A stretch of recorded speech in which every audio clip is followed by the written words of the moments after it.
Assalamualaikum warahmatullahi wabarakatuh. Eh, Senang sekali hari ini kita berjumpa. Di sini ada dua tokoh yang sangat saya saluti sekali, yang sangat saya kagumi sekali. Kita dari sebelah sana ada Bapak Muhammad Saleh SH. Beliau adalah seorang pengusaha. Kalau di Sumeneb sudah pasti tidak ada orang yang tidak tahu, semuanya sudah tahu. Beliau juga adalah pemerhati budaya, pemerhati kesenian yang luar biasa sekali. Bahkan untuk membuat budaya dan seni itu tetap ada, beliau mengkoleksi banyak sekali benda-benda itu. Dan juga beliau adalah salah satu tim ahli cagar budaya Kabupaten Sumeneb. Dan kemudian tokoh yang kedua adalah Kiai Turmedi Jaka. Beliau adalah seorang budayawan, seniman. Ini senang sekali karena dua orang bisa berjumpa dalam satu majelis ya, dalam satu tempat duduk dengan himmah yang sama. Dalam majelis kali ini atau perjumpaan kali ini kita akan ngobrol soal dampak atau cara kita menghadapi isu new normal ini gitu. New normal ini bagaimana kita menyikapi itu gitu. Bagaimana kita menyikapi itu sebagai masyarakat mungkin atau bahkan sebagai pemerhati. Bahkan mungkin jika kita merujuk pada pengamat, kita sebenarnya adalah pengamat. Masyarakat adalah sebagai pengamat politik segala sesuatu. Kita bisa menilai itu. Mungkin langsung pada Bapak beliau. Assalamualaikum. Kalau tadi dikatakan new normal itu isu, saya kira bukan isu lagi. Karena ini faktanya sudah normal nih sebenarnya. Luar biasa. Ya, karena apa? Karena kita tahu bahwa di Jawa Timur, Sumeneb khususnya itu sudah zonanya zona hijau, levelnya level 1. Nah, tapi pemerintah di dalam menyikapi masalah ini terlalu berlebihan menurut saya.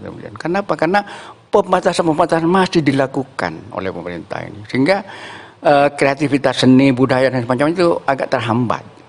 Oleh karena itulah, marilah kita himbau kepada pemerintah terutama untuk membuka seluas-luasnya fasilitas-fasilitas seperti gedung-gedung pertemuan dan semacamnya itu supaya dianukan lagi. Dan oleh karena itu, ini lagi masalah seperti yang sekarang yang sifatnya kerumunan. Padahal kerumunan itu tidak terlalu kalau menurut saya. Tidak terlalu artinya berkerumun seperti enggak. Cuma itu anggapan saja. Kerumunan itu akan menyebabkan. Jadi untuk sementara itu aja dulu. Baik, luar biasa sekali pemaparan dari beliau Bapak Muhammad Saleh SH. Kemudian kita langsung saja pada Kiai Turmedi soal bagaimana kita menyikapi new normal ini. Kalau Bapak tadi bilang adalah ternyata tidak ada yang nggak normal, semuanya sudah normal ternyata. Gitu. Siap. Terima kasih kalau pengamatan ya atau penilaian soal teknis pandemi. Saya pikir Bapak Saleh lebih berkompeten karena beliau juga pemerhati sosial masyarakat. Ya, kegiatan beliau juga punya kegiatan yang hubungannya dengan kerumunan dan banyak hal. Jadi program-program beliau yang sedikit terhambat itu saya pikir perlu juga disuarakan. Betul. Kalau saya pribadi lebih ke tinjauannya lebih ke kreativitas lah. Memang kreativitas itu sarananya ya, lebih ke sarana. Jadi mengekspresikan kreasi itu perlu media. Nah, media-media itu yang kemudian mengalami pergeseran setelah pandemi. Sesuatu yang harus dipertunjukkan, dipertontonkan seperti bincang-bincang kita tadi bahwa teater misalnya kan tidak mungkin divirtualkan karena menurut kawan-kawan teater kan film adalah sampah teater kan. Bahasanya teman-teman. Ya, hanya tidak ada rotan akar pun jadi dalam situasi yang seperti ini kan. Nah ini nanti kan tarikannya tetap pada pro kontra gitu. Iya, iya. Ada pro kontra. Ya. Ada yang menolak virtualisasi, ada yang ternyata pro terhadap virtualisasi karena virtualisasi katanya lebih memudahkan kan begitu. Iya, betul. Ya hidup kan selalu di situ kan bermainnya. Selalu di situ bermain. Selalu ya? di situ Luar biasa. bermainnya. Hanya bagi seorang seniman ya kreasi jangan sampai terhenti. Jangan sampai terhenti. Saya pikir adanya fasilitas, adanya kemudahan-kemudahan mempublish karya itu di satu sisi kita diuntungkan dengan yang seperti ini. Saya yang dulunya gaptek yang tidak tahu bagaimana menghidupkan tombol kamera, mematikan, sekarang sudah terbiasa jari saya dengan itu. Akibat pandemi ini, seandainya Jadi ingat gini, Bapak sering bilang bahwa segala sesuatu ini ambil hikmahnya katanya. Iya betul. Bahkan hal yang pahit katanya. Kan begitu, Pak? Yang baik sekalipun ada hikmah itu. Pasti ada hikmahnya. Ada. Hanya pandangan secara proporsional soal penerapan pembatasan apa itu penting juga diutarakan seperti kata Bapak Saleh. Jadi di sini kita bisa bisa mencari solusi atau mengambil sikap secara individu bagaimana. Saya sebagai seniman ya tentunya ini sebuah tantangan dan saya pikir generasi muda harus sudah ke sana pola pandangnya gitu. Bahwa digital ini tidak bisa ditinggalkan. Oke. Ya seperti itu. Mengingat kembali begini, sejak adanya pandemi, jadi ada satu terminologi baru, satu istilah baru, kolaborasi.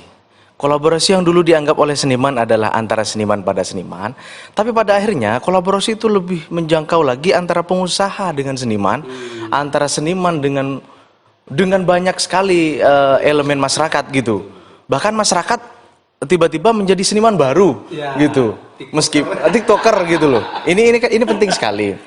Nah, kira-kira wacana soal kolaborasi ini bisa ndak misalkan disatu padukan dalam satu tarikan yang sama nanti antara beliau Bapak Muhammad Saleh, saya sebagai pengusaha, sebagai pemerhati, sebagai profesi gitu, sebagai pengacara bahkan gitu, sebagai banyak hal begitu beliau.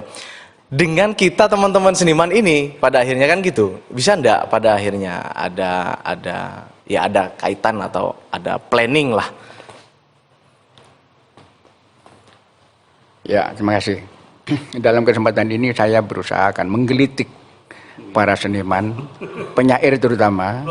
Kenapa? Dulu waktu zaman Orde Baru, waktu kebebasan itu dihambat, ditutup, itu banyak yang syair-syair yang mengeritik pada pemerintah itu banyak, sampai seperti SDN itu di penjara dan semacamnya. Nah, justru sekarang di mana kebebasan itu sudah dibuka selebar-lebarnya, karya-karya itu tidak ada sekarang. Makanya saya menggelitik kepada para penyair dan semacamnya itu supaya di era sekarang, pemerintah sekarang, negara yang sekarang dalam keadaan begini, amburadul beginilah dari ini sebenarnya perlu kritik-kritik semacam itu. Contoh ya, saya sering mengikuti puisi-puisinya Taufik Ismail itu, bagus itu, negara hahihi apa itu saya sering mengikuti. Iya, itu kritiknya bagus itu. Ya kalau sudah tidak bisa itu, makanya kita kalau tidak dibuka maka akan mencari di bawah tanah, itu bahayanya. Iya, underground. Berkaitan dengan tadi Pak, enggak berkaitan dengan tadi Pak. Ini ya. Makanya oleh karena itu, untuk itu kolaborasi antara seniman dengan pengusaha dan semua elemen itu memang perlu. Kenapa? Karena memang sekarang itu sudah eranya sudah seperti itu. Tidak bisa secara eksklusif dianukan sendiri. Makanya kami sebentar lagi akan mendirikan sebuah production house yang namanya Adipodai Production House untuk di bidang sinematografi. Nanti akan membuat karya-karya film, cerita pendek, dokumenter dan semacamnya, seni dan budaya. Itu insya Allah lah. Nanti akan dianukan seperti itu. Insya Allah. Amin. Ya.